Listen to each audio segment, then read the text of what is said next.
Hello friends, welcome back to our YouTube channel Ruhi classes. आज का जो हमारा टॉपिक है वो है बुनियादी प्रबंध का सिद्धांत। ठीक है, तो इस सिद्धांत को इस वीडियो में हम कवर करने वाले हैं। ओके, हाँ तो फ्रेंड्स, बुनियादी प्रबंध के सिद्धांत किसी भी संगठन या उद्यम के सुचारू और प्रभावी संचालन के लिए जो है महत्वपूर्ण होते हैं। ये सिद्धांत प्रबंध के कार्यों को व्यवस्थित, नियंत्रित और दिशा निर्देश करने के लिए जो है आधारशिला जो है प्रदान करते हैं। ओके, प्रबंध के बुनियादी सिद्धांत का उद्देश्य संगठन के संसाधनों का अधिकतम उपयोग सुनिश्चित करना है और लक्ष्यों की प्राप्ति में जो है सहायता करना है। ओके, इस सिद्धांत को और ढंग से समझने के लिए हम कुछ बिंदु देखेंगे कि इसके क्या क्या काम होते हैं और ये किस प्रकार काम करता है। ओके, तो वो जो कुछ बिंदु है जिसमें से हमारा पहला होगा कार्य विभाजन, दूसरा होगा अधिकार और जिम्मेदारी, तीसरा जो हमारा होगा वो होगा अनुशासन, चौथा होगा हमारा आदेश की एकता, पांचवा दिशा की एकता, छठा व्यक्तिगत हितों पर समान हित की प्रधानता, सातवां कर्मचारियों को परिपोषित और आठवां केंद्रीकरण, नौवां श्रृंखला आदेश, 10वां व्यवस्था, 11वां न्याय, 12वां स्थायित्व और लास्ट हमारा जो है वो है संगठन भावना। ओके, तो इस प्रकार हमारे जो कुछ पॉइंट्स हैं जिनको कि हम डिटेल में जो है पढ़ने वाले हैं। ओके, हाँ तो फ्रेंड्स, सबसे पहले हम बात करते हैं हमारे फर्स्ट पॉइंट की, जो कि है कार्य विभाजन। कार्य विभाजन क्या होता है? तो कार्य विभाजन का सिद्धांत बताता है कि कार्यों को छोटे छोटे हिस्सों में विभाजन किया जाना चाहिए और प्रत्येक कार्यों के लिए विशेषज्ञ प्राप्त कर्मचारी नियुक्त किए जाने चाहिए।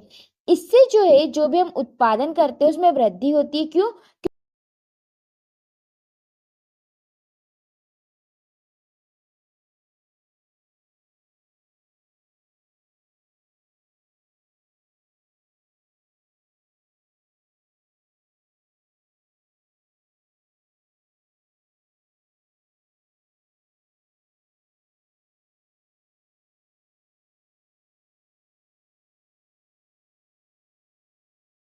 उनके कार्यों के परिणाम के लिए जिम्मेदार भी ठहराया जाना चाहिए। अधिकार और जिम्मेदारियों के संतुलन संगठन में अनुशासन और प्रभावशीलता को बनाए रखता है। मतलब कि इनका कहना है कि प्रबंधक का सिद्धांत बताता है कि लोगों को अधिकार भी देना चाहिए और अगर उनके काम में कुछ भी परिणाम हो तो उनके लिए उन्हें जिम्मेदार भी ठहराया जाना चाहिए। मतलब उनके अगर कोई अधिकार है तो उनकी कोई जिम्मेदारी भी होगी। ओके, ये सिद्धांत ये बताता है।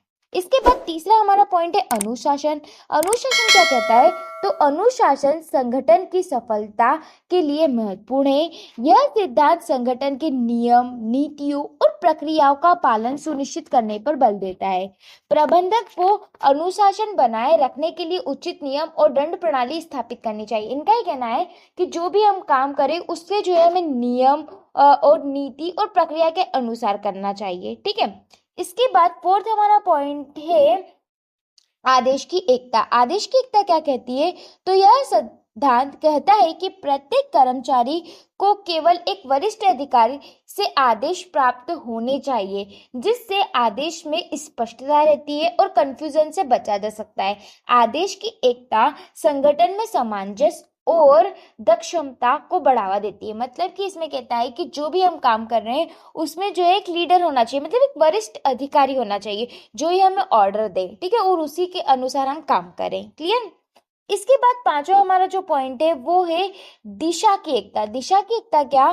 तो दिशा की एकता का सिद्धांत बताता है कि समान उद्देश्य की प्राप्ति के लिए सभी गतिविधियों को एक ही योजना और एक ही प्रबंध के तहत निर्देशित किया जाना चाहिए, जिससे संगठन के सभी सदस्य एक समान दिशा में कार्य करते हैं और लक्ष्यों की प्राप्ति में सहयोग भी करते हैं। ठीक है, मतलब कि जहाँ जो भी काम करना है वो सब लोग क्या करते हैं? मिलकर एक ही दिशा में करते हैं और एक साथ मिलकर ही अपना जो भी लक्ष्य, अपना जो भी उद्देश्य उसकी प्राप्ति करते हैं। ओके, इसके बाद सिक्स हमारा जो पॉइंट है वो है व्यक्तिगत हितों पर सामान्य हित की प्रधानता। ओके, तो इस सिद्धांत के अनुसार संगठन के सामान्य हितों को व्यक्तिगत हितों से अधिक महत्व जो है दिया जाना चाहिए। प्रबंधों को यह सुनिश्चित करना चाहिए कि व्यक्तिगत लक्ष्यों की प्राप्ति संगठन के उद्देश्य के साथ मेल खाती हो। ओके, तो इस प्रकार व्यक्तिगत हित पर सामान्य हित की जो है प्रधानता रहती है। ओके, इसके बाद सातवां हमारा पॉइंट है कर्मचारियों की परिपोषित ये क्या कहलाता है? तो ये कहता है प्रबंध के इस सिद्धांत के अनुसार कर्मचारी को उनके कार्यों के लिए उचित और न्याय संगत पारितोषिक दिया जाना चाहिए। यह संगठन में संतोष, प्रेरणा और निष्ठा को बढ़ावा देता है। मतलब कि जो भी कर्मचारी है वो जो भी काम करते हैं उसका जो वेतन है उन्हें अच्छा दिया जाना चाहिए, मतलब उचित और न्याय संगत हो, ऐसा दिया जाना चाहिए। इससे क्या होता है, तो इसे संगठन में जो भी है उनको निष्ठा और प्रेरणा मिलती है अपने कामों को अच्छे से करने की। ठीक है, इस प्रकार 8वां हमारा पॉइंट है केंद्रीकरण। तो केंद्रीकरण का सिद्धांत यह निर्धारित करता है कि निर्णय लेने का अधिकार किस स्तर पर स्थिर होना चाहिए।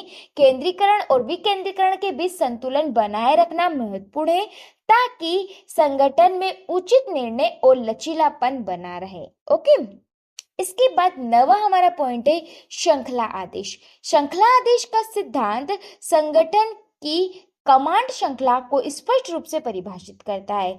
यह शीर्ष प्रबंधों से नीचे स्तर के कर्मचारी तक अधिकार और सदृश की दिशा निर्धारित करता है, जिससे संचार और निर्णय लेने में स्पष्टता और अनुशासन बना रहता है। ओके, इसके बाद 10वां हमारा पॉइंट है व्यवस्था। व्यवस्था क्या होता है, तो प्रबंध के इस सिद्धांत के अनुसार संगठन के सभी संसाधनों को उचित स्थान पर जो है रखा जाना चाहिए।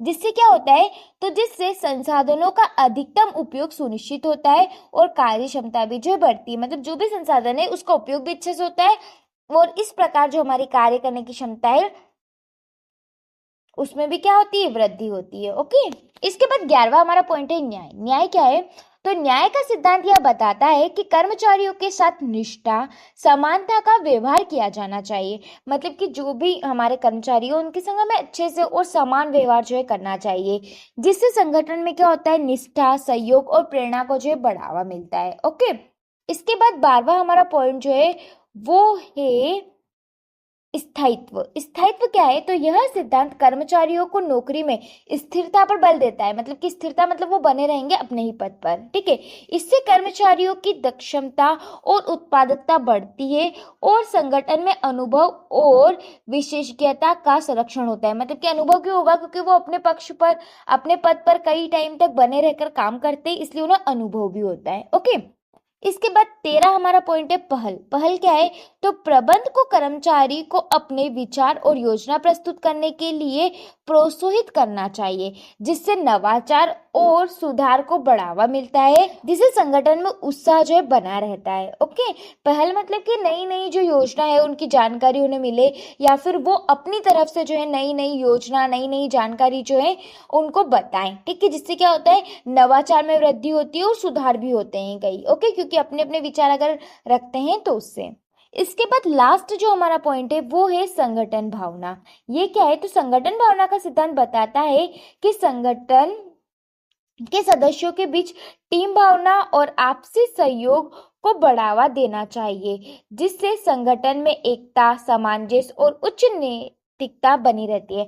मतलब कि संगठन में रहकर अगर काम करते हैं तो उसमें क्या आ जाती है, टीम की भावना आ जाती है और इससे आपस में जो है लोग एक दूसरे को सहयोग करते हैं, जिससे सहयोग की भावना जो है बढ़ती है। ठीक है, इस प्रकार जो भी हमारा संगठन रहता है, जो भी हमारी टीम रहती है, उसमें एकता रहती है। ओके, हाँ तो फ्रेंड्स, इस प्रकार प्रबंध के बुनियादी सिद्धांत संगठन के कार्यों को सुचारू, प्रभावी तरीके से संचालन करने के लिए आवश्यक मार्गदर्शन जो है प्रदान करते हैं और ये सिद्धांत संगठन के संसाधनों का सर्वोत्तम उपयोग सुनिश्चित करते हैं और संगठन के लक्ष्यों की प्राप्ति में महत्वपूर्ण भूमिका जो निभाते हैं। प्रबंध को इन सिद्धांतों का पालन करके संगठन की कार्यक्षमता, उत्पादकता और समग्र प्रदर्शन को सुधारने में जो है सहायता जो है मिलती है। ओके, तो इस प्रकार हमारा जो आज का टॉपिक था बुनियादी प्रबंध का सिद्धांत वो यही खत्म होता है। आई होप आपको वीडियो अच्छी लगी हो। Thanks for watching this video. हम मिलते हैं नेक्स्ट वीडियो में नेक्स्ट टॉपिक के संग।